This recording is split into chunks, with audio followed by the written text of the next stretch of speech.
میرے ہادی میرے رہبر میرے سردار خواجہ ہیں۔ الحمدللہ نحمدہ ونستعینہ ونستغفرہ ونؤمن بہ ونتوکل علیہ ونعوذ باللہ من شرور انفسنا ومن سیئات اعمالنا من یہدہ اللہ فلا مضل لہ ومن یضللہ فلا ہادی لہ ونشہد ان لا الہ الا اللہ وحدہ لا شریک لہ ونشہد ان سیدنا مولانا محمدا عبدہ ورسولہ وصلی اللہ تعالی علیہ وعلی آلہ وصحبہ اجمعین، اما بعد فاعوذ باللہ من الشیطان الرجیم، بسم اللہ الرحمن الرحیم۔ ان المتقین فی جنات وعیون، صدق اللہ العظیم۔ ان اللہ وملائکتہ یصلون علی النبی یا ایھا الذین آمنوا صلوا علیہ وسلموا تسلیما۔ اللہم صل علی سیدنا و مولانا محمد وعلی آل سیدنا و مولانا محمد مبارک وسلم وصلی علیہ۔ معزز سامعین، اللہ رب العزت کی مہربانی سے، اس کی توفیق سے آج درس قرآن کے ایک اور موضوع کے ساتھ آپ کی خدمت میں حاضر ہیں۔ اللہ کریم ہمیں حق بیان کرنے کی توفیق عطا فرمائے اور ان بیان کردہ چیزوں پہ عمل کرنے کی بھی توفیق عطا فرمائے۔ آج کا جو درس قرآن ہے وہ اللہ کے نیک بندوں، متقین، صاحب تقوی اور اللہ کے صالح، پرہیزگار، بزرگوار وہ ہستیاں جنہوں نے اپنی زندگی اللہ اور اس کے رسول کے نام پہ وقف کی اور اللہ اور اس کے رسول کے احکامات کے مطابق گزاری ہے، آج ان کی بارگاہ میں خراج محبت پیش کرنے کے لیے ہم حاضر ہیں۔ ابتداءً یہ بات بالکل واضح ہونی چاہیے کہ اولیاء اللہ کی اصطلاح ہو یا متقین کی اصطلاح ہو یا عبادی الصالحون کی اصطلاح ہو یا المؤمنون قد افلح المؤمنون کی اصطلاح ہو، یہ اللہ رب العزت نے قرآن پاک میں جا بجا بیان فرمائی ہے۔ لہٰذا اللہ کے نیک بندے، پرہیزگار، متقی، اللہ کے دوست، اولیاء اللہ ہر زمانے میں موجود رہے ہیں۔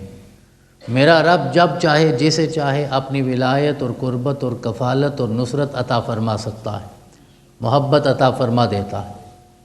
لہذا ان اصطلاحات کا یا ان بزرگ ہستیوں کا انکار کرنا کسی بھی زمانے میں یہ نہ تو قرآنی احکامات کے مطابق ہے، نہ ہی رسول اکرم علیہ تحیۃ وثناء کے فرامین کے ساتھ کوئی موافقت رکھتا ہے۔ تو جس طرح نبوت برحق ہے، اسی طرح قرآن عزیز کی محکم آیات کی روشنی میں ولایت اور صاحب تقوی لوگوں کا ہونا بھی برحق ہے۔ تو آج ہم یہ عرض کریں گے سورہ ذاریات کی روشنی میں کہ اللہ کریم نے ارشاد فرمایا ان المتقین فی جنات وعیون، کہ بے شک جو اللہ سے ڈرنے والے لوگ ہیں وہ برود محشر باغات میں اور چشموں میں ہوں گے۔ جنت باغ کو کہا جاتا ہے، عمومی طور پہ یہ لفظ ہمارے ہاں استعمال ہوتا ہے، جنت جنت ہم بولتے ہیں، لیکن جنت کا جو لغوی معنی ہے وہ باغ ہے، اور جنات ایک سے زیادہ باغ جس طرح کہ جمع کا صیغہ ہے۔ اور عین، عین یا نون، عین یہ چشمے کو کہا جاتا ہے، اور عیون زیادہ چشمے۔ تو جو اہل تقوی ہیں جنہیں میرا رب دلوں کا تزکیہ عطا فرماتا ہے وہ بروز محشر باغات میں اور چشموں میں ہوں گے، اور وہ باغ کوئی دنیا کا باغ تو نہیں ہوگا، وہ چشمہ کوئی یہاں کا چشمہ تو نہیں ہوگا، وہ ایسے باغ ہیں اور ایسے چشمے ہیں جنہیں آج تک نہ کسی انسانی آنکھ نے دیکھا ہے، نہ ان کے بارے میں اوصاف نہ کسی انسانی کان نے سنے ہیں، نہ ہی کسی انسانی دل میں کبھی ان کا خیال پیدا ہوا ہے۔ وہ نعمتیں میرا رب صاحب تقوی لوگوں کو عطا فرمائے گا۔ اب تقوی ہے کیا؟ تقوی کسی حسی چیز کا تو نام نہیں ہے، تقوی ایک کیفیت کا نام ہے، ایک احساس کا نام ہے۔ دو طرح سے تقوی قرآن عزیز میں بھی اشارہ ہوتا ہے۔ تقوی کی دو اقسام ہم کر سکتے ہیں، ایک ہے دلوں کا تقوی، قلوب کا تقوی، دوسرا ہے اعضاء کا تقوی، جوارح، اعضاء کے لیے جوارح کا لفظ بولا جاتا ہے۔ تو اعضاء یعنی جوارح کا تقوی ہے جو آپ کے جسم سے ظاہر ہو رہا ہے، اور دل کا وہ تقوی ہے یعنی وہ کیفیت ہے جسے اللہ جانتا ہے، اس کے علاوہ کوئی اور نہیں جانتا۔ تو تقوی کا جو محل ہے، اصل جگہ ہے جو تقوی کی، وہ دل ہے۔ اعضاء اور جوارح وہ محل نہیں ہے تقوی کا، وہ دل کے تقوی کا نتیجہ ہے کہ جب اللہ دلوں کو تقوی عطا فرما دیتا ہے تو وہ جوارح سے، اعضاء سے ظاہر ہوتا ہے۔ جب دل میں تقوی ہوگا تو پھر انسان کی آنکھ میں بھی تقوی ہوگا، زبان میں بھی تقوی ہوگا، انسان کی سماعتوں میں بھی تقوی ہوگا، انسان کے ہاتھ کی گرفت میں بھی تقوی ہوگا، انسان کی چلنے کی رفتار میں بھی تقوی ہوگا۔ تو تقوی بنیادی طور پہ دل کی کیفیت کا نام ہے، لیکن جب دل میں تقوی پیدا ہو جاتا ہے تو پھر وہ اعضاء سے، جوارح سے ظاہر ہونا شروع ہو جاتا ہے، اور پھر آہستہ آہستہ وہ وقت آتا ہے کہ انسان سر تپا تقوی بن جاتا ہے۔ تو ایسے لوگوں کے لیے میرے رب نے ارشاد فرمایا کہ انہیں میں باغات بھی عطا فرماؤں گا اور وہ چشمے عطا فرماؤں گا کہ دنیا میں کوئی بھی انسان اس کا تصور نہیں کر سکتا۔ تو یہ اللہ کے جتنے بھی برگزیدہ لوگ ہیں، جتنے بھی نیک لوگ ہیں، یہ ہستیاں ہیں۔ یا بطور خاص آج ہم تذکرہ حضور غریب نواز کا، حضرت خواجہ خواجگاں کا کر رہے ہیں، تو ان لوگوں کا شمار انہی متقین میں ہوتا ہے جنہیں میرا رب یہ نعمتیں عطا فرمائے گا۔ لیکن بات جو بنیادی طور پہ سمجھنے والی ہے وہ یہ ہے کہ تقوی کا درجہ پانا یہ کوئی آسان کام نہیں ہے۔ ہم تو وہ لوگ ہیں جن کا ایمان اتنا ناقص ہے کہ ہم فتوے کے مطابق بھی زندگی نہیں گزار سکتے، تو تقوی کے مطابق گزارنا کیسے ممکن ہوگا؟ یعنی کوئی فتویٰ دیا جاتا ہے تو فتویٰ کا مطلب یہ ہے کہ کسی بھی چیز کی حلت اور حرمت میں جو بالکل لویسٹ، آخری درجہ ہے، اس پہ کسی چیز کے بارے میں آپ کو فتویٰ دیا جاتا ہے۔ تو ہم تو وہ حلت اور حرمت کے آخری درجے پہ بھی عمل کرنے کے قابل نہیں ہوتے، تو تقویٰ تو اعلیٰ ترین درجہ ہوتا ہے۔ تو ان پرہیزگار لوگوں کو میرا رب یہ عطا فرماتا ہے۔ اب پرہیزگار کون ہیں؟ یہ متقی کون ہیں؟ ان کو یہ اوصاف کہاں سے ملتے ہیں؟ تو قرآن نے بیان کیا، الذین یؤمنون بالغیب ویقیمون الصلاۃ ومما رزقناہم ینفقون۔ وہ لوگ ہیں جو ایمان بالغیب رکھتے ہیں۔ معزز سامعین، عزیز طلبہ، دیکھ کر ماننا تو ایمان نہیں ہے، ایمان تو بغیر دیکھے ماننا ہی ہے۔ دیکھ کر ماننے کا مطالبہ تو بنی اسرائیل بھی کرتے تھے، حتیٰ نر اللہ جہرتن فاخذتہم الصاعقۃ۔ جس نے دیکھ کر ماننے کا مطالبہ کیا پھر اللہ کے عذاب نے اسے آگے پکڑا ہے۔ یہ دنیا اللہ کو دیکھنے کی جگہ نہیں ہے، جو جہاں بغیر دیکھے مانے گا اسے بروز محشر میرا رب دکھائے گا، وہاں دکھائے گا۔ دیکھنے کی جگہ وہ ہے، یہاں بغیر دیکھے ماننے کی جگہ ہے۔ تو متقی بننے کا سب سے پہلا درجہ، پہلا زینہ، پہلا سٹیپ، پہلی سیڑھی کا قدم یہ ہے کہ بغیر دیکھے ماننا ہے۔ اگر دیکھ لیا اور دیکھ کے مان لیا تو پھر کیا مانا؟ وَيُقِيمُونَ الصَّلَاةَ، اور پھر نماز قائم کرنی ہے، دیکھا بھی نہیں ہے اور اسے سجدے بھی کرتے رہنا ہے۔ وَمِمَّا رَزَقْنَاهُمْ يُنْفِقُونَ، اور بغیر دیکھے یہ ماننا بھی ہے کہ رزق وہ دیتا ہے، میں اس کے دیے ہوئے میں سے خرچ کر رہا ہوں۔ ہمارے ہاں لوگ خرچ تو کر لیتے ہیں، یہ ماننے کو تیار نہیں ہوتے کہ اس نے دیا ہے، وہ کہتے ہیں اپنے دیے ہوئے میں سے خرچ کر رہے۔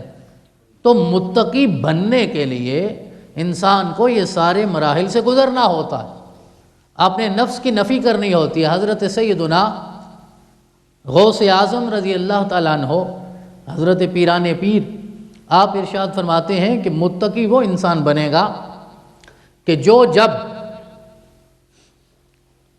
اللہ کے ساتھ تعلق قائم کرنا چاہے تو درمیان میں مخلوق کو نہ لائے۔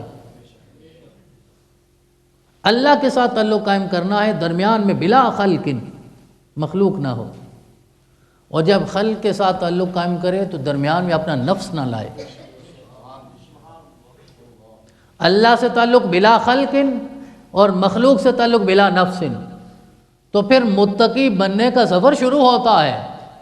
یہ غریب نواز ایک دن میں نہیں بنتا، بابا فرید بھی ایک دن میں نہیں بنتا، حضور داتا صاحب بھی ایک دن میں نہیں بنتے، حضرت پیران پیر کا درجہ پانا، جناب دستگیر بننا، یہ بھی ایک دن میں ممکن نہیں ہوتا، محبوب سبحانی بننا، محبوب الہی بننا، حضرت خواجہ بابا نظام، تو یہ سارے مراحل سے گزرنا ہوتا۔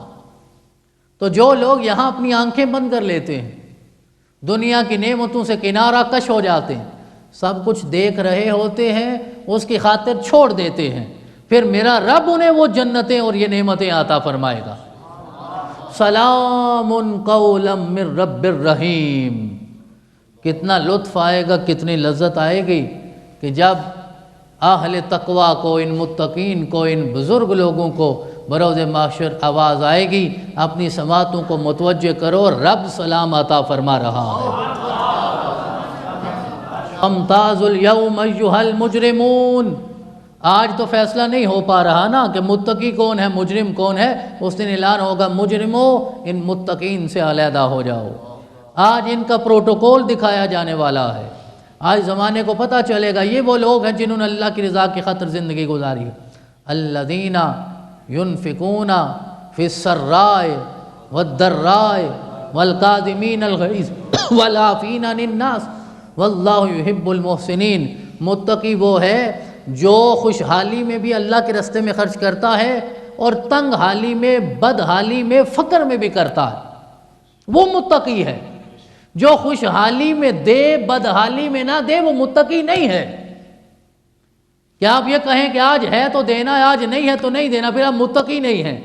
تو قربان جاؤ نا ان ہستیوں پہ جن کے بارے میں قرآن کہتا ہے یطعمون الطعام علی حبہ مسکینا و یتیما و اسیرا انما نطعمکم لوجہ اللہ لا نرید منکم جزاء ولا شکورا، کہ جنہیں محبت یعنی ضرورت بھی ہے اس وقت خود کھانے کی، تو مسکین آتا ہے تو عطا کیا، یتیم آتا ہے تو عطا کیا، اسیر آتا ہے تو عطا کیا، اور پھر کہا ہم اس لیے تو نہیں کھلاتے کہ تم ہمارے شکر گزار بن جاؤ، تم ہماری تعریفیں کرو، انما نطعمکم لوجہ اللہ، ہم تو اللہ کے منہ تمہیں کھلاتے ہیں، اور وہی جزا دے گا، وہی ہمارے صبر کا بدلہ عطا فرمائے گا۔ تو جو سرا درا، خوشحالی بدحالی دونوں میں خرچ کرنے والا ہو وہ متقی ہوگا۔ والکاظمین الغیظ، اور جو اپنے غصے پہ قابو رکھنے والا ہو وہ متقی ہوگا۔ جسے اپنے غصے پہ قابو ہی نہیں ہے، قرآن کہتا ہے متقی نہیں ہو سکتا، وہ متقی نہیں ہے۔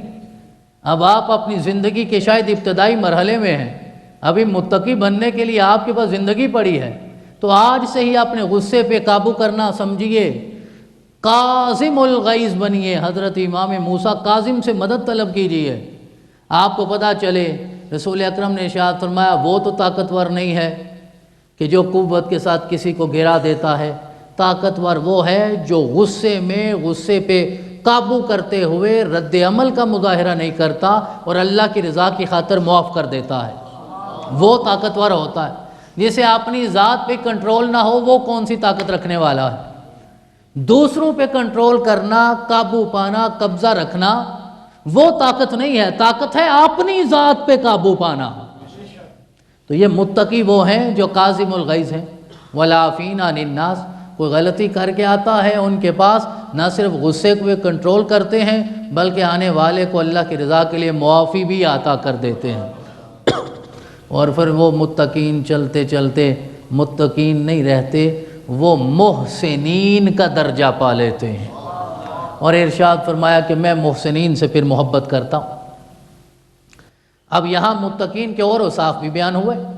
ارشاد فرمایا آخذین ما آتاہم ربہم، کہ جو متقین ہے نا وہ بصد شکر 100 بار اللہ کا شکر ادا کر کے، آخذین ما آتاہم ربہم، جو ان کا رب انہیں دیتا ہے وہ شکر بھی ادا کرتے ہیں، جو بھی دیتا ہے اسے قبول کر لیتے ہیں۔ حضرت ضیاء الامت رحمۃ اللہ علیہ ارشاد فرماتے ہیں کہ آخذین ما آتاہم ربہم، یہ بڑا پر لطف جملہ ہے، اس میں لطف ہی بہت ہے اس جملے میں کہ مولا کریم اپنے دست کرم سے خود انہیں نعمتیں عطا فرما رہے ہوں گے۔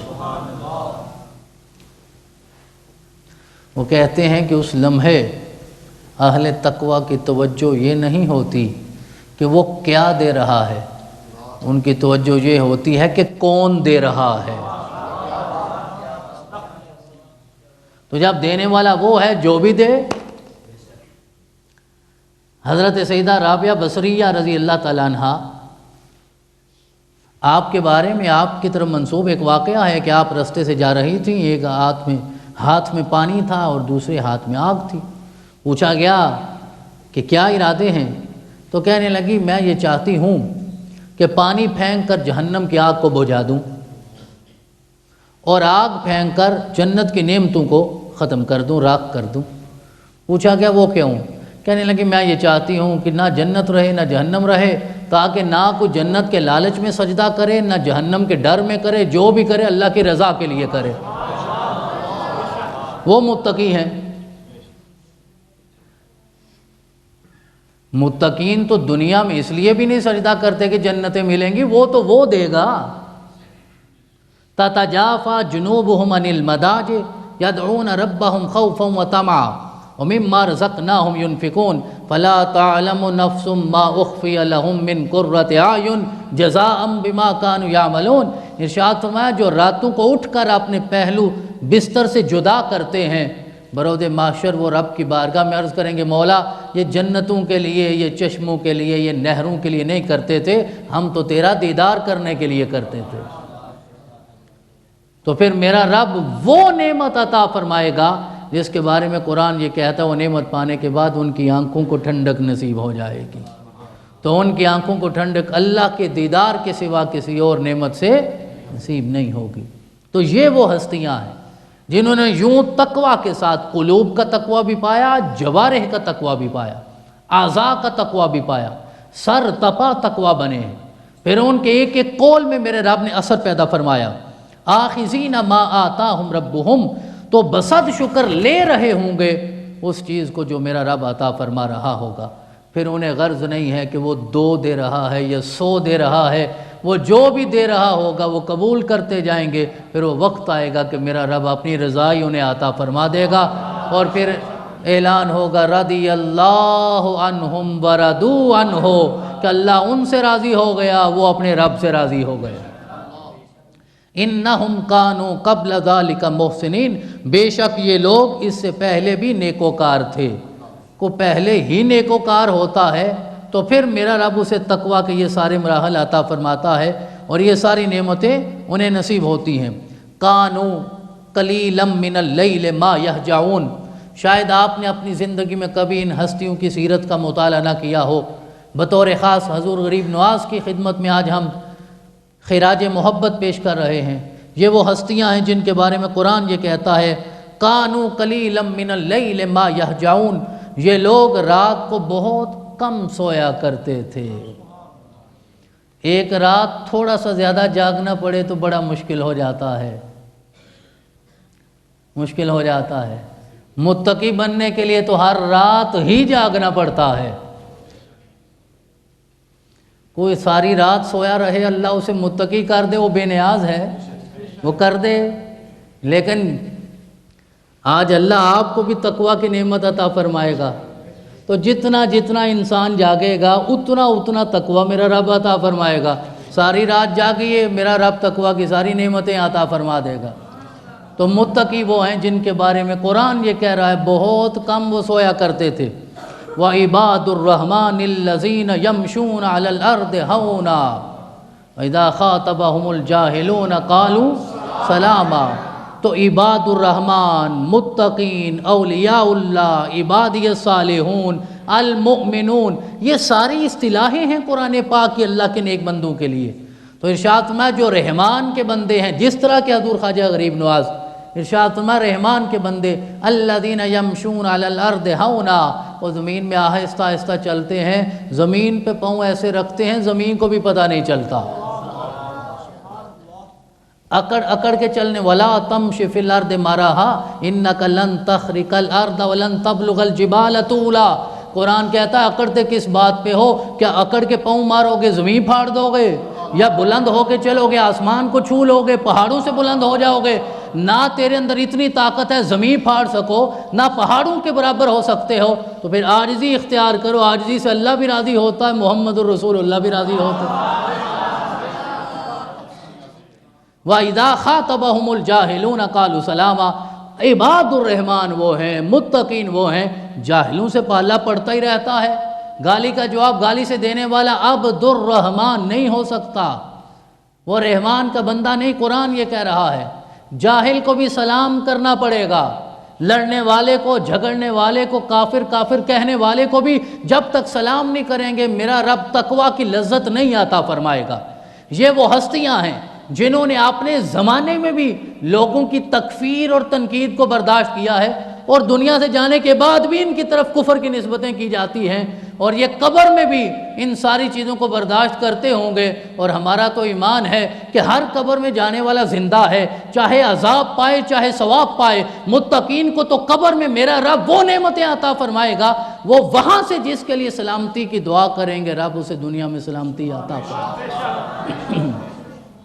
والذین یبیتون لربہم سجدا وقیاما، عبد الرحمن بننے والو، اللہ کے بندے بننے والو، تمہیں اس وصف سے بھی اپنے آپ کو متصف کرنا ہوگا کہ عباد الرحمن وہ ہیں جو راتوں کو اللہ کی بارگاہ میں کبھی سجدے میں ہوتے ہیں، کبھی قیام میں ہوتے ہیں۔ ویسے یہ حدیث مبارکہ ہے کہ اگر وضو کر کے آپ سو جائیں تو فجر تک آپ کا سونا بھی عبادت ہے، لیکن وہ عبادت کا بھی زندگی میں ایک وقت ہوتا ہے نا، ساری زندگی وہی عبادت تو نہیں کرنی ہوتی، تو کبھی جاگنا بھی پڑتا ہے، تو اللہ کو راضی کرنا ہوتا ہے۔ والذین یقولون ربنا اصرف عنا عذاب جہنم ان عذابها کان غراما انها ساءت مستقرا ومقاما۔ اور جو عباد الرحمن ہیں، جو متقین ہیں، وہ اللہ کی بارگاہ میں یہ ساری رات قیام، ساری رات سجدہ، ساری رات تلاوت، اس کے بعد یہ تو نہیں کہتے ہم نے اتنی عبادت کر لی تو ہم بخشے گئے، ہم نے اتنا قیام کر لی، وہ کہتے ہیں مولا پھر بھی عرض کرتے ہیں ہم سے عذاب جہنم کو دور کر دے، کیونکہ وہ جانتے ہیں کہ عبادت کی بنیاد پہ وہ فیصلے نہیں کرتا، جب بھی فیصلہ ہوگا اللہ کی رحمت اور فضل کی بنیاد پہ ہوگا۔ والذین اذا انفقوا لم یسرفوا ولم یقتروا وکان بین ذلک قواما۔ اور ارشاد فرمایا جو متقین ہیں جب وہ خرچ کرتے ہیں تو نہ اسراف کرتے ہیں، فضول خرچی کرتے ہیں، اور نہ ہی بخل کرتے ہیں، درمیانہ رستہ اختیار کرتے ہیں۔ رسول اکرم کی مکی زندگی پڑھیے، رسول اکرم کی مدنی زندگی پڑھیے، حضرت سیدنا صدیق اکبر کے دور کا مطالعہ کیجیے، فاروق اعظم کا عروج دیکھیے، حضرت عثمان کے زمانے میں مملکت کی وسعت کو دیکھیے، مولا کائنات کی مشکلات کو دیکھیے۔ ان سارے زمانوں میں ہمیں یہ لگتا ہے کہ اللہ کے ان نیک بندوں نے میانہ روی کے ساتھ زندگی گزاری ہے، تو اللہ کا ولی، برگزیدہ بندہ، متقی وہی ہوتا ہے جو درمیانہ رستہ اختیار کرتا ہے۔ جب وہ اختیار کرو گے تو پھر نہ دنیا میں ناکامی ہوگی، نہ حشر میں ناکامی ہوگی، دنیا اور آخرت میں انسان کو میرا رب کامیابی عطا فرمائے گا۔ حضرت سیدنا ابو ہریرہ رضی اللہ تعالیٰ عنہ ایک حدیث مبارکہ روایت کرتے ہیں کہ رسول اکرم علیہ تحیۃ والثناء نے اپنے غلاموں کو متقی بنانے کے لیے سحری کے وقت اٹھ کر ذکر الہی میں مشغول رہنے کی بڑے دل نشیں انداز میں ترغیب دی ہے کہ آقا کریم نے ارشاد فرمایا جب رات کا آخری حصہ آتا ہے، جب رات کا آخری تیسرا حصہ آتا ہے تو اللہ تعالیٰ ہر رات کو آسمان دنیا پہ اپنی شان کے مطابق نزول فرماتا ہے، نزول اجلال فرماتا ہے۔ وہ صرف نصف شعبان کو نہیں ہوتا کہ 15 شعبان کی رات کو، شب برات کو ہی صرف نزول کرتا ہے، ہر رات کو کرتا ہے، اپنی شان کے مطابق آتا ہے۔ اور میرا رب اعلان کرتا ہے لوگو میں بادشاہ ہوں، میرے سوا کوئی اور بادشاہ نہیں ہے۔ آج تو ہمیں نہیں سمجھ آئے گی، بروز محشر اعلان ہوگا لمن الملک اليوم للہ الواحد القہار۔ بھئی کون ہے آج بتاؤ نا، کون ہے جو مالک حقیقی ہے، بادشاہ کل ہے؟ تو کوئی جواب دینے پہ قادر نہیں ہوگا، اعلان ہوگا للہ الواحد القہار۔ تو وہ تو ہر رات کو نزول اجلال فرما کر اپنی شان کے مطابق نزول کر کے اعلان کر کے زمانے کو یہ بتاتا ہے میں بادشاہ ہوں، تم سو رہے ہو، تم کیا جانو کون ندا دے رہا ہے، کون ہے جو آج کی اس لمحے میں مجھ سے دعا مانگے میں اس کی دعا کو قبول کروں گا، کون ہے جو مجھ سے سوال کرے میں اس کے سوال کا جواب دوں گا، کون ہے جو مجھ سے مغفرت طلب کرے میں اس کے گناہ بخش دوں گا، اسے معافی عطا فرما دوں گا۔ یہ ہر رات کو اعلان ہوتا ہے، اور جو متقین ہیں وہ یہ اعلان سنتے ہیں، بلکہ مجھے تو یوں لگتا ہے وَبِالْأَسْحَارِ هُمْ يَسْتَغْفِرُونَ، بہت کم رات کو سوتے ہیں تو جاگ کر کیا کرتے ہیں؟ سوشل میڈیا استعمال کرتے ہیں۔ جاگتے کس لیے ہیں؟ وَبِالْأَسْحَارِ هُمْ يَسْتَغْفِرُونَ، سحری کے وقت اپنی خطاؤں کی بخشش طلب کرتے ہیں۔ یار وہ خطاؤں کی بخشش طلب کرتے ہیں جن کے بارے میں ہمیں لگتا ہے ان سے خطا ہوتی ہی نہیں، ہمیں لگتا ہے ان سے خطا ہوتی ہی نہیں، وہ خطاؤں کی بخشش طلب کرتے ہیں، اور جو خطائیں کرتے جاتے ہیں وہ سوئے رہتے ہیں، انہیں ہوش ہی نہیں ہوتا کون سی رحمت آئی تھی ندا دے کر چلی گئی۔ اور ہم انتظار کرتے ہیں کہ سال کے بعد کوئی رات آئے، ہمیں لگتا ہے سال کے بعد کوئی مہینہ آئے، سال کے بعد کوئی دن آئے، جمعے کا دن آئے، شب جمعہ آئے۔ نہیں، میرا رب تو ہر رات ہی عطا فرمانے والا ہے۔ عطار ہو، رومی ہو، رازی ہو، غزالی ہو، کچھ ہاتھ نہیں آتا بے آہ سحر گاہی۔ یہ سارے مرتبے آج عطار کی بات ہوتی ہے، رومی کی ہوتی ہے، رازی کی ہوتی ہے، غزالی کی ہوتی ہے، قرطبی کی ہوتی ہے، طبری کی ہوتی ہے، سیوطی کی ہوتی ہے، ابن کثیر کی ہوتی ہے، حضور غریب نواز کی ہوتی ہے، حضور پیر سیال کی ہوتی ہے، حضرت ضیاء الامت کی ہوتی ہے۔ کچھ ہاتھ نہیں آتا بے آہ سحر گاہی۔ تو رات کے ان لمحوں میں جاگنا ہوتا ہے، پھر ہی میرا رب یہ ساری نعمتیں عطا فرماتا ہے۔ تو متقین وہ ہوتے ہیں جن کی راتیں جاگتے، امن ہوا قانت آناء اللیل ساجدا، کہاں ہے وہ ہستی جو ساری رات آناء اللیل، ساری کی ساری رات اللہ کی بارگاہ میں سجدے میں رہتے ہیں یا قیام میں رہتے ہیں، اور آخرت کا ڈر ہوتا ہے اور اللہ سے مغفرت طلب کرتے رہتے ہیں۔ والذین لا يدعون مع اللہ الہا آخر ولا يقتلون النفس التي حرم اللہ الا بالحق ولا یزنون ومن یفعل ذلک یلقى اثاما، کہ ان کی تو ساری زندگی ایسے گزرتی ہے، کبھی شرک نہیں کرتے، نہ حق کسی کو قتل نہیں کرتے، عمل شنی کا کبھی مرتکب نہیں ہوتے، اور جو ایسا کرے گا بہت غلط کام کرے گا، اور پھر میرا رب اس کے عذاب کو بڑھاتا ہے۔ لیکن آخر میں فرمایا الا من تاب وآمن وعمل عملا صالحا فاولئک یبدل اللہ سیئاتہم حسنات، مگر جب وہ توبہ کر لیتے ہیں، عمل صالح کرتے ہیں، تو پھر میرا رب سارے گناہوں کو نیکیوں میں تبدیل فرما دیتا ہے۔ تو جو گناہ گاروں کو اتنا عطا فرمانے والا ہے، گناہ گاروں کو اتنا عطا فرمانے والا ہے کہ جب وہ توبہ کرتے ہیں، عمل صالح کرتے ہیں، تو ان کے سارے گناہ نیکیوں میں بدل جاتے ہیں۔ یار جو رب اتنا غفور ہے، اتنا رحیم ہے کہ توبہ کرنے والے کے سارے گناہ نیکیوں میں بدل دیتا ہے، وہ نیکیاں کرنے والوں کی نیکیوں کا کتنا اجر عطا فرمائے گا۔ تو لہٰذا حضور سیدنا خواجہ غریب نواز یا وہ ساری ہستیاں جن کی بارگاہ میں آج ہم سلام محبت پیش کر رہے ہیں، اور ان کے اوصاف قرآن مجید نے جا بجا بیان فرمائے ہیں، یہی ہیں اللہ کے بندے۔